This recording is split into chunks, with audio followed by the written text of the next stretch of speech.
Bismillahirrahmanirrahim. Dear second students, today we are going to start our next chapter, that is the chapter number 24, and it is important from short questions point of view and as well long questions point of view. तो जी तलबा chapter number 24 हम start करते हैं, जो short और long दोनों एतबार से इम्पोर्टेंट है। और शुरू में आज हम इस पे इंट्रोडक्शनरी तौर पर इंट्रोडक्टरी बात करते हैं। तो सबसे पहले है definition of evolution. Evolution means gradual change in organisms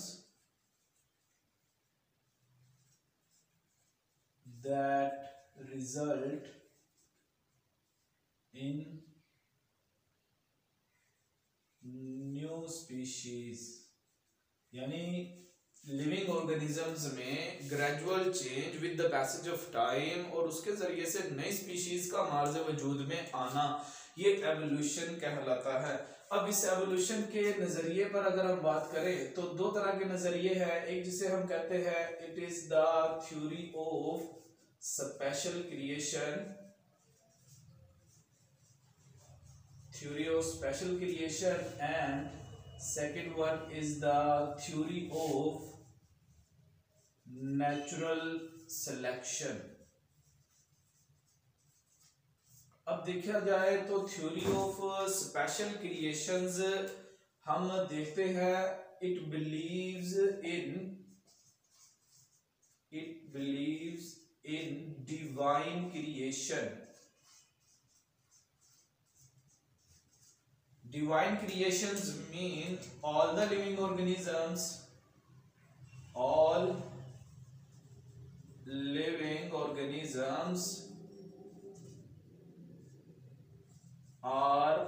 created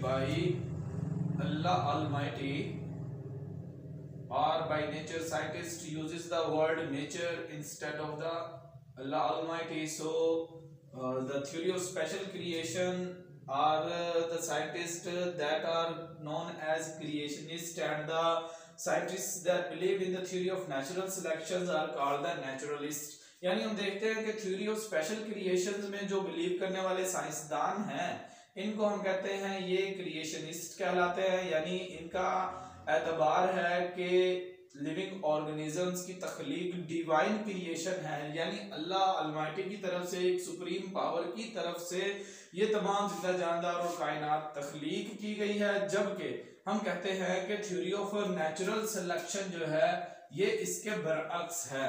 तो सबसे पहले देखिए हम थ्योरी ऑफ स्पेशल क्रिएशन में all the living organisms are created by Allah Almighty.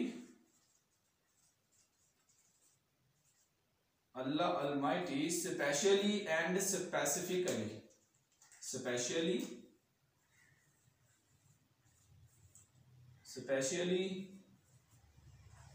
and specifically in the present form, यानी जैसे आज लिविंग ऑर्गेनिज्म मौजूद हैं ऐसे ही इनको अल्लाह ताला ने तख्लीक किया है। ये जो नजरिया है इसको हम कहते हैं it is the theory of special creation.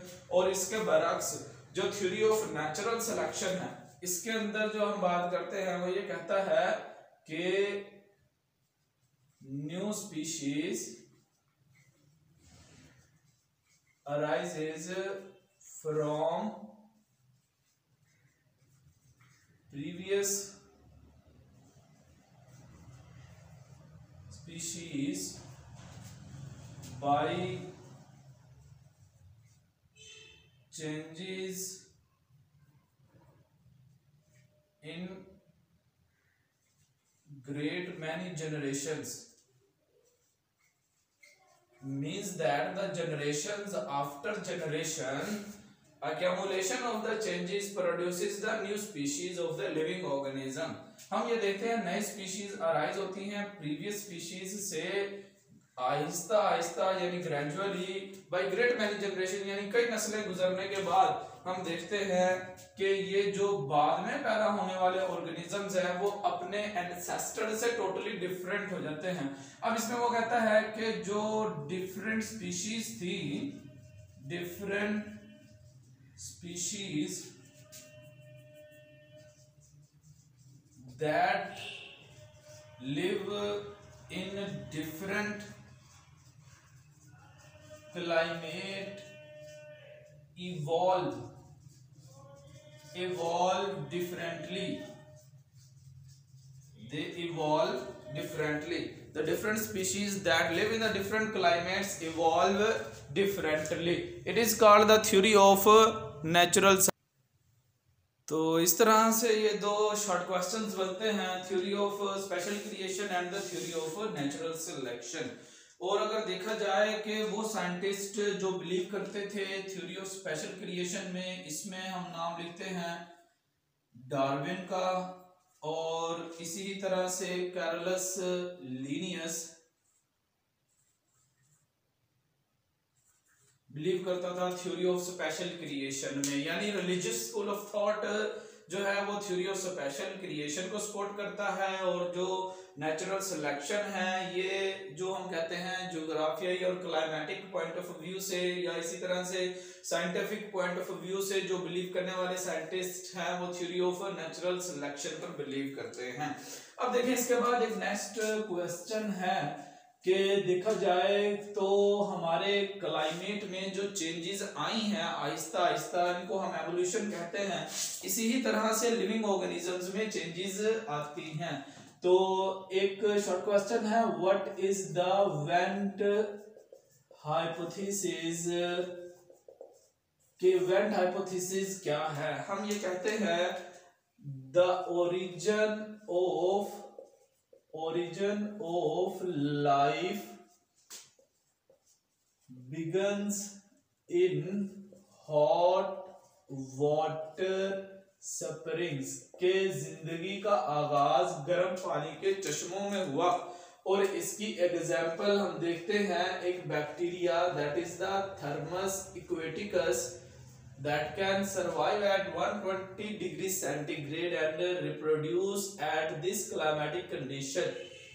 तो इस तरह से हम कहते हैं ये जो bacteria thermos aquaticus 120 degree centigrade पर सरवाइव करता है, तो इसका मतलब ये हुआ जो बिलोंग करता है survive at 120 degree centigrade and reproduce at this temperature, and these belongs from the old or the ancient bacteria that are known as archaeobacteria or archaea। और इसी तरह से फिर इसके बाद देखते हैं हम कि जो एवोल्यूशन है इसको दो पॉइंट ऑफ व्यू से देखा जाता है। One is the organic evolution और second one is the inorganic evolution है। ऑर्गेनिक एवोल्यूशन में तो हम बात करते हैं एवोल्यूशन जो होती है लिविंग ऑर्गेनिजम्स में, ये लिविंग ऑर्गेनिजम्स में है जिसकी तफसील नेक्स्ट आगे हम बात करेंगे। डार्विन का जो नजरिया था theory of the natural selection and evolution of the new species, जबकि इनऑर्गेनिक एवोल्यूशन जो है ये डिस्कस करती है चेंजेस जो आती हैं, changes in the environment or the climate that are the abiotic factor। अब इस पर जरा अगर हम बात करें तो हम ये देखते हैं कि हमारी अर्थ का एनवायरनमेंट जो था उसमें reducing climate of अर्थ जो था ये बदल गया, चेंज हुआ किसमें? ऑक्सीडाइजिंग इन्वायरमेंट में। और ये उस वक्त हुआ जब हम कहते हैं कि फोटोसिंथेटिक लिविंग ऑर्गेनिजम्स पैदा हुए।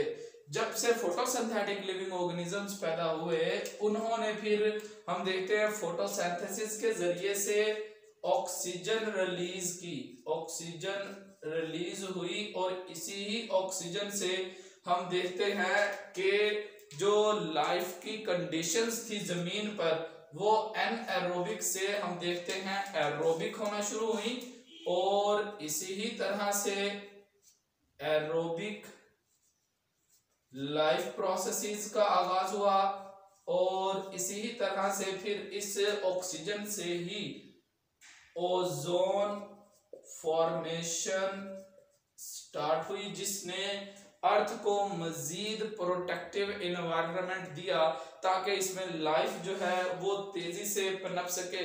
तो इस तरह से हम कहते हैं कि ये ऑर्गेनिक इनऑर्गेनिक एवोल्यूशन है, या हम कहते हैं हमारे क्लाइमेट में जो आने वाली चेंजेस हैं तो जमीन अपने रिड्यूसिंग एनवायरनमेंट से ऑक्सीडाइजिंग एनवायरनमेंट की तरफ गई है और इस तरह से ऑक्सीजन की अक्यूमुलेशन के जरिए से जमीन पर लाइफ का जो इवॉल्व होना है इसका प्रोसेस जो है वो बहुत तेज हुआ। इस तरह से फिर आगे हम देखते हैं कि सबसे पहला जो लिविंग ऑर्गेनिजम्स पैदा हुआ वो प्रोकैरियोट्स था, यानी फिर इसके बाद नेक्स्ट आगे हम तफसील से बात करेंगे नेक्स्ट लेक्चर में प्रोकैरियोट टू यूकैरियोट एवोल्यूशन।